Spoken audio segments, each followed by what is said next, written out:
Thanks.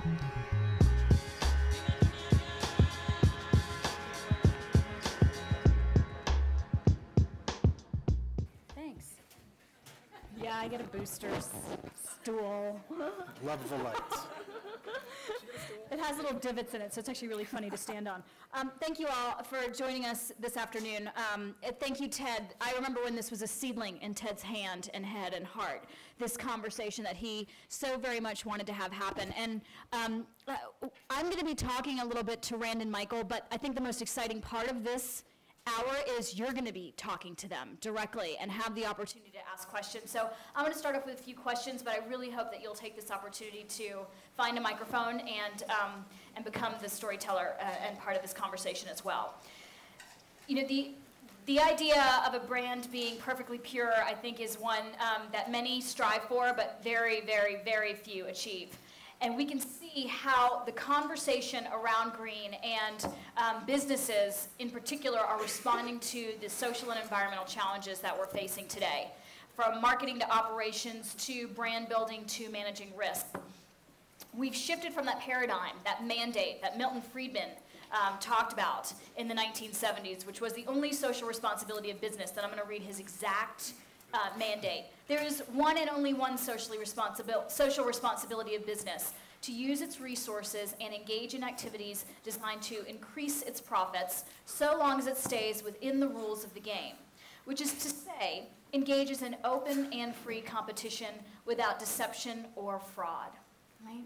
So that gave CEOs a pretty wide swath to do almost anything in the name of increasing profits and increasing shareholder value.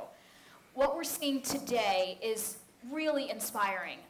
An expansion of the bottom line to the triple bottom line, a consideration of people and the planet in addition to and alongside of profit, and an increasing interest in stakeholder engagement, which is to say promoting stakeholder value and looking across the supply chain, considering consumers, employees, communities within which operations are located, and the natural resources that are used.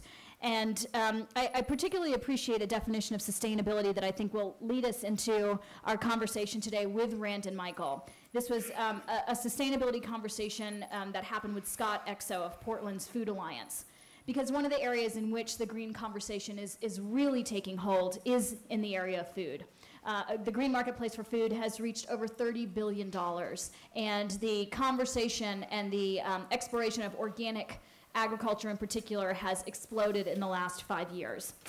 Scott Exo says sustainable is a challenging word because there is a natural impulse by consumers and the industry to create categories. Sustainable, unlike organic, is not an end state, but a set of processes. In agriculture, our view of sustainability is safe, healthy, and affordable food that doesn't degrade land resources or the quality of the communities in which the food is grown. So on that note, I again thank Rand and Michael for joining us today. And I'd like to start off by asking you, Rand, how do you define sustainability within Wal Mart? Wow, that's a, by the way, that was a beautiful definition all by itself. We think of it from a very simple standpoint as just doing business in a way that we do everything we can to make sure that our children or our children's children have the standard of living that we have, if not better. We believe that doing business that way is both the right way to do it as well as the correct business way to do it, to be able to make money long term as well as short term. Before you move on to Michael, can you talk a little bit about what your role is and how you came to this role within Wal Mart? Sure. So I guess I like to call myself sort of a reformed businessman. I spent 8 years in merchandising at Wal Mart. So I was that guy that you guys read about that is across the table from the supplier that is supposedly just really harsh on people and beating them up and saying, cost, cost, cost. So I did that for 8 years. I really didn't do that. The reality is that I learned a lot through that 8-year time period, as did my company. It's funny how you grow in many cases with your company. So for me, over that 8-year time period, I went from being one of those young punk, out of college, more power than I knew what to do with kind of kids, to realizing that really I had a real opportunity to make a huge difference with an enormous company with tremendous ability to change the world.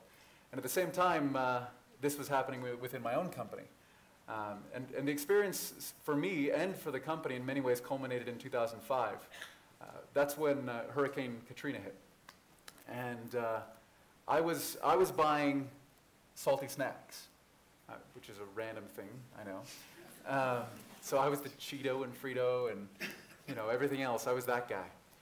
And I was sitting, and my cube mate, because we work in our little desk cube areas, my cube mate was the water buyer. And you can imagine what happened to the water buyer when Hurricane Katrina hit. And over the course of about 2 weeks, I saw that individual and the rest of my team and all of us step up at a level that I've never seen before. But when I looked at what we did, it was nothing compared to what my company did, to what the people in Louisiana did, and what the people in Mississippi did. We saw truly enormous feats from our associates back in that time period. And in addition to that, because of the way Wal Mart works, there was no call to ask for permission. It was just go do.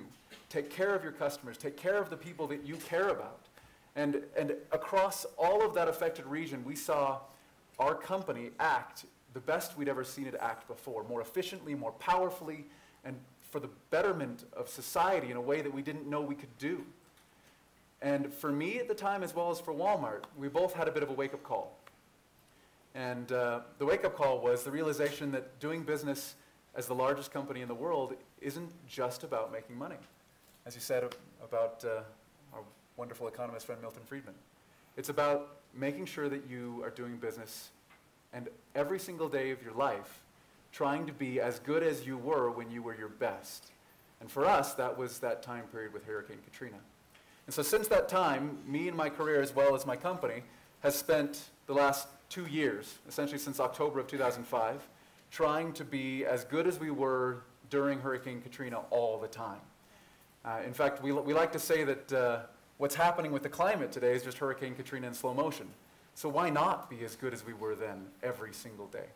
So for me, that's how sustainability sort of happened. Beyond that, there were some really neat opportunities that led to me being able to take this role of managing the strategy of sustainability for Wal Mart. My role really is I think I have the coolest job in the world. My job is to figure out how to take the business of Wal Mart Stores Incorporated, make it extremely successful, use strategy to be able to earn money for Wal Mart, and do it all in the ways that are going to be as sustainable as possible. Get as creative as we can to not just figure out how to beat out a cost or cut corners, but to figure out in an economy where energy prices are really causing our consumers across the nation to really feel the pinch, figure out how to take sustainability into that realm and use sustainability to reduce our overall footprint of material resources, to increase the amount of sustainable resources we're using and make sure we're only using sustainable resources, to affect energy and climate with the products we sell as well as with the embedded carbon in the products that we have. And of course, to really take to the next level our work around our people and communities. Now, I would be the first to say, and in fact, I've heard my CEO say this to me now a number of times very clearly, Walmart is not a green company. We are by no means where we want to be, but the exciting part is, I think because of what we saw back in 2005, we at least see that there's a lot more we can do.